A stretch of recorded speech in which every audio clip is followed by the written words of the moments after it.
Good Welcome job. to another episode of Making Sales Social Live, where today we're going to talk about slowing down your outreach to speed up your outcome.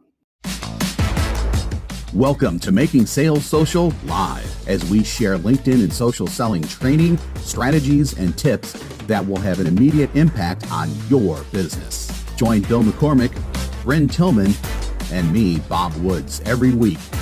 Making Sales Social Live. And this is something that I think we honed for a good few weeks, right?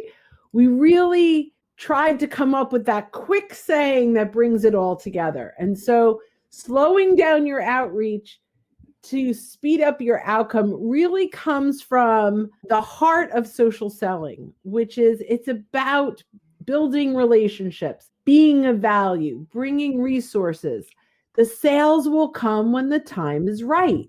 Exactly. The bottom line is, as salespeople, we've got this agenda, right? Which is to talk with more leads, to have more sales conversations, which of course is the goal, but we tend to pitch way too soon. We tend to connect and pitch as a bait and switch, right? We talk about that all the time, but we tend to have our own agenda and we approach it from a perspective of, I can't wait to tell you all the great things I can do for you, versus actually bringing value. So let's kind of talk about what that means from a social selling perspective. Well, I think first and foremost, we have to realize that there's no easy button. There's no shortcut. And that's what people are looking for. They're looking for this plug and play option where they can send out massive amounts of outreach on social, and then people will come back and their inbox will be filled, whether it's on LinkedIn or their email inbox or their phone will ring off the hook, and all these people will want what they have. And when that doesn't happen, then they try to make it happen themselves. They try to, I'm just going to then reach out to Bob, even though I don't know him. And can that work? Yes, maybe once in a while. But really, the truth is, as we say, if we slow it down, rather than sending out something to thousands of people, if we make our target smaller, right? The movie The Patriot, he tells his sons, remember this, aim small, miss small. If you're aiming for a really small spot on a target and you miss by a couple of inches, you're still within a good range of what you hit. And so when we make our target smaller, when we're looking at less people to have a conversation with, we end up not alienating so many people. I think that's one of my big takeaways in slowing down so that we reach more people, is that, you know, when we do mass outreach to thousands of people, we end up alienating hundreds of people. And so if we reach out to 10 people, we really don't end up alienating anyone if we do it in the right way, because we're going slow, we're taking our time, we're not pitching right away. We're doing discovery with them as we grow the relationship. And so we know the time is right to say, hey, Bob, let's get on a call and talk about that. Or, hey, Bob, I've got a link to a great article that addresses your prospecting issues. Let me know if you want it and I'll send it to you. At no point does Bob feel pressure. Bob, I'm giving Bob an out. And so that's one of the tactics in slowing down the speed up. Exactly. And the one thing that happens, I think, that when you do that speed up thing is a negative from what everything that Bill just said. Plus, it makes you look desperate. It makes you look like, from what a good friend of ours, Larry Levine, calls commission breath. And when you do it like that, everybody who receives this communication knows that you're looking for one thing and one thing only, the sale. And that's it. And as social sellers, we can't do that. We teach that all the time. It's really about slowing down the outreach to speed up the outcome. Yeah, I love what you guys are saying. So let's talk about this tactically. We connect with someone new and I want a sales conversation. They're an ideal lead or an ideal prospect.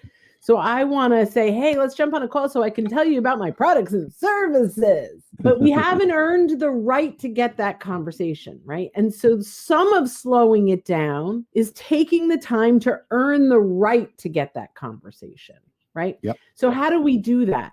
I'm going to just give an example. Bill shares this great piece of content that around an amazing topic, and he's got all these people that are engaging on this, right? So I may say, hey, there are 3 or 4 people engaging on Bill's share that I want to have a conversation with, but I'm not going to connect and pitch. So how do I start a conversation in a way that's meaningful to them? Well, from social listening, and this is at its easiest level, I know they like Bill's stuff. So now maybe I start a conversation around that topic. And when I reach out to them, I say, hey, I see we both like Bill McCormick's stuff. Did you hear him on the Sales Reinvented podcast? It was amazing. He had this insight and that insight. If you're interested, let me know. I'll send you a link. But not about me, about a topic clearly they care about because they're engaging already on Bill's stuff. We just interviewed, it was absolutely amazing, Bob Burg, right? And he's the co-author of The Go-Giver and of Endless Referrals, and just absolutely magic. And he talked about really good salespeople move from being me-centric to other-centric. And that is what we have to do in order to slow it down. If we come in as me-centric, we're going in for the kill, right? We're going in way too quickly, and we don't earn the right. And I think it's important to say, you said it, when we're first connecting, we find someone like, oh, this is it. This is my ICP or my IVP, whatever you want to call it, your ideal client, your ideal prospect. Slowing it down doesn't mean you just hit that connect button right away. We need to do some research and some due diligence. And you know what? You may find out that they're not congruent with you, that maybe while it looks like it's a good deal, it may not be a good deal. And I love it. Patrick commented in the chat. He said, patience, patience, patience. And that's true. But here's one of the big problems for sale. And I've been there. Salesperson, and your pipeline is like drying up. And so because I don't have a lot of prospects in my pipeline, I get desperate, to Bob's point before. And so we just start hammering this out. Also, if you're a sales leader or a sales manager, what kind of pressure are you putting on your people?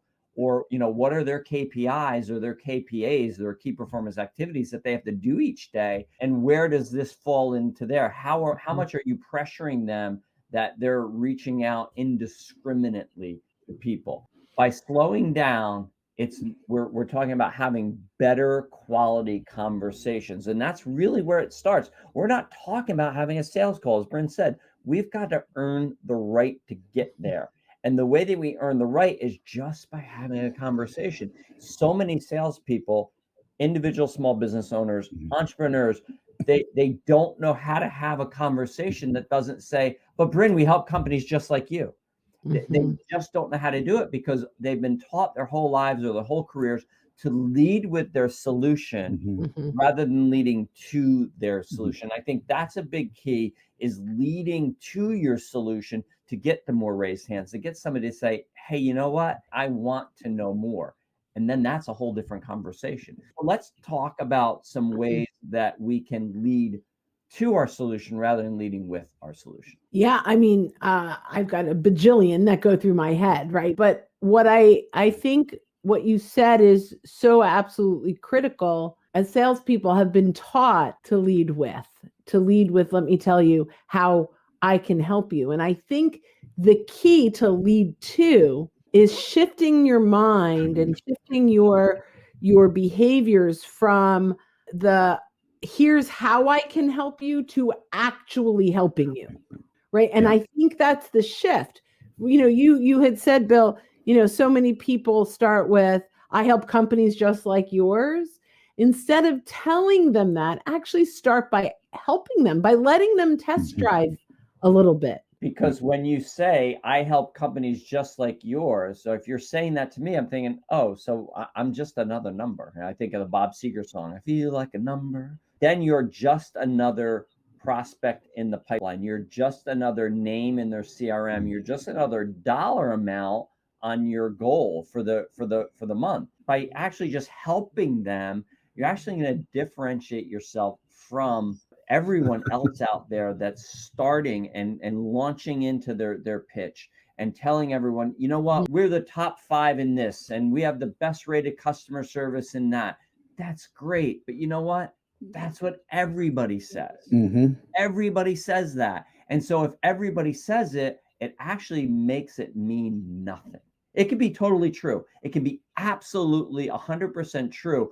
But if everyone says it, it automatically lessens that, whatever that is you're talking, whether it's features and benefits of your product, or it's your great customer service line, or it's the fact that you have operator-based customer service in the United States that answer the phone 24 hours a day and 7 days a week. Those are all great things. But if everybody's doing it and if everybody's saying it, it just doesn't mean as much. And so the first thing is, by leading to your solution, you're going to differentiate yourself and separate yourself from people, because they're going to get on the eventually having a conversation with you and say, wow, Brynne Tillman didn't try to sell me anything. She didn't sell me any training. In fact, I got off the phone with her and I knew all these things I could do on LinkedIn to make my profile better. She actually showed me how to do it, and she didn't ask anything. Well, so I want to be clear, though. We do ask. In every stage, we ask permission to take it to the next stage. So I don't ever hang up the phone without some kind of ask, but I've earned the right. So really, I just want to make it very clear that in that conversation, I learn something new about them. I learn about them. I help them. I bring value, and then I bridge it if there's if I can help them. Right. So if I've identified that I can help them solve their problem, there's a bridge, right? So I've earned the right to ask permission to share how I've been able to help people with a similar situation that is tailored to exactly what I just heard. Not a blanket statement that we help people like you, but we help people with the challenge you just told me that you have. Even though I gave you some things that you can go do now, if you're interested, I'd love to share with you how we've been able to help people with this challenge solve that challenge. And it goes from this one to mass to one to one, where I listened, I heard what they said. I, really brought extreme value to the conversation that's leading to my solution, but I never get off without asking permission to share how I can help them, if in fact I can. Just to redeem myself a little bit, what I and really where I was going at was when that happens, and that happens seamlessly, the person on the other side of the phone doesn't feel like they were on a sales call. The ask offer ratio. They come away going, wow, I got so much more out of that. And yeah, we're going to talk next week about more steps, but I want to talk more, about more steps, because we need this, because we want it. And it doesn't feel like, you don't feel icky. Sometimes you get off a Zoom call with a salesperson, and you're like, oh my God, it was 10 minutes and it felt like 45. And I feel like I need to go take a shower. That's kind of what I was going for. And we put the comment up there. Our friend Orly said, offering someone a solution to a real problem without expecting a sale is how you show up. Yes, and you are in the right. So there's social proof in a lot of this, right?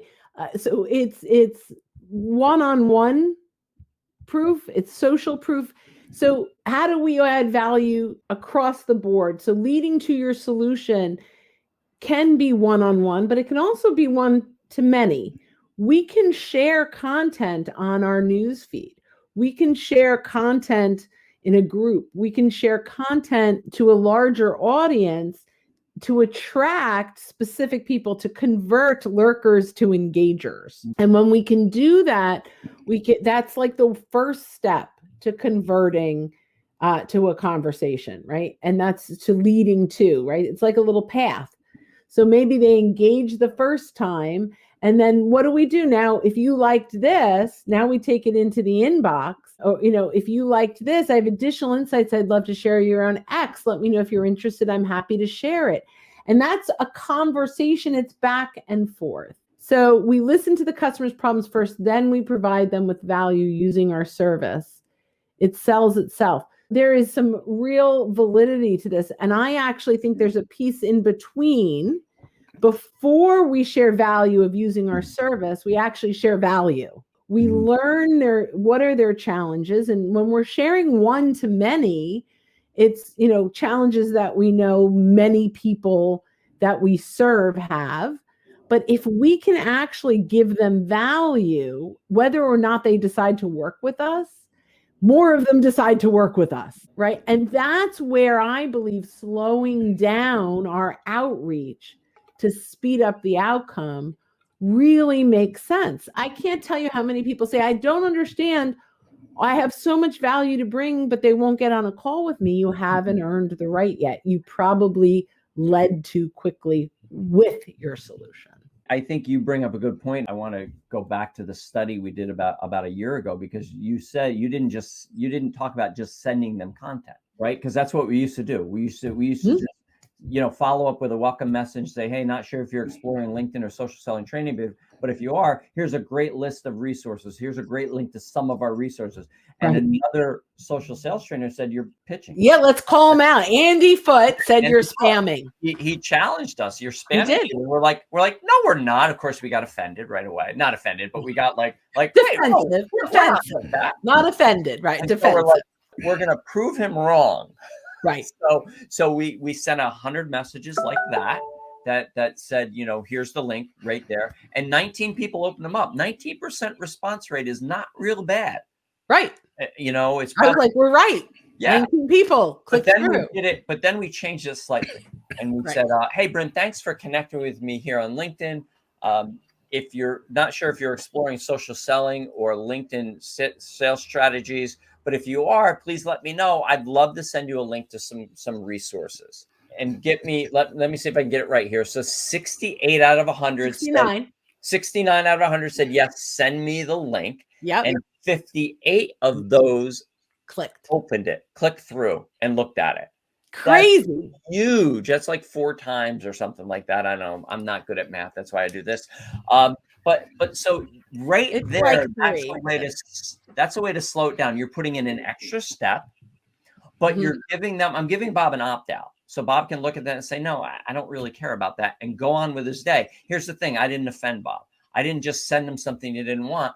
I thought of him, right? I was being thoughtful. And so later on, maybe Bob goes back and he has the need. Wait, I remember that Bill McCormick guy. Hey, Bill, now I'd like to see it. And it happens all the time. Exactly. Most of our yeses are yeses over a long period of time or a longer period of time, or they're just yeses. Yes, we're ready. Let's go. But I don't ever really consider it a no, because eventually they come around and go, yeah, you know what? We're ready. We're ready for that now. And that's what the slowing down can do and speeding up, because you're putting in an extra step. You're putting in a little bit of extra effort and care and concern for the other person, but it's giving them the option, and people love to have options. Feel like they have control of their inbox. We haven't spammed them. And there's FOMO. If you send the link, they have the link. They don't have to click through. They have it if they ever want it. But there's fear of missing out. If they don't have the link, they better ask for it. And that's so huge, so huge. I think this was a wonderful episode for many reasons, but I think the biggest takeaway that we want everyone to get really is it's not about what you want to get out of the interaction. It's what you want to give in the interaction that will attract your buyers to you. Fantastic. Well, hey, thanks for watching and listening to another episode of Making Sales Social Live, and we will see you next time. Bye-bye, everyone. Hit subscribe now and click the notification bell to get the latest videos from Social Sales Link. Give this video a like and comment down below. Register for free resources at linkedinlibrary.com.